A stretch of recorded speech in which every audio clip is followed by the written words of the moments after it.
are terrible. And no one is better than the other one, and changing is never worth the tassel. Trust me, I've used a lot of them, unfortunately. Someday, if you're in this industry long enough, you will find yourself in a position where you need to defend the actions that you took with a client. This might be with the client themselves. It might be with their children. It might be with a regulator. It might be with the court system. Whatever the case may be, when, not if, that happens in your career, the more documentation you're going to have, the better off this will be. And let me run through a quick scenario. You haven't been taking good notes in your CRM. And a client's child, the client passes away, the child complains about it, and they say, well, show us your records. And it shows that you haven't talked to him in the last 2 years. And you say, no, I talked to him all the time. I just didn't put in the CRM.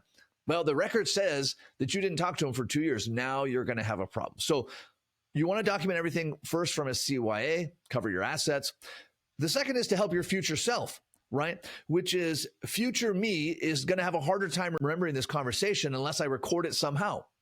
And so when I'm putting these notes in, I'm not just putting in, hey, I called and talked to Dave, right? That covers the CYA. But what helps my future self? Hey, I called to talk to Dave and we talked about X. And next time we talk, let's be sure to mention Y. Right now I'm giving myself help. Like I'm giving a boost to future me. And so here's kind of this framework, right? What will future me want to know about this conversation? But also, what will my team want to know about this conversation? Especially as your team grows, if a client calls in and talks to you and you don't take good notes, and then they call in and they say, hey, I was just talking to Jarvis about this thing, and your team looks and there's no notes, now you look like you're running the rookie show. Versus if they call in and you're not available and your team says, oh, you know what, I see a note from Matthew here that you talked to you last week, and it looks like you're working on this thing. Is that what we're going to talk about, right? Now you look like a pro team.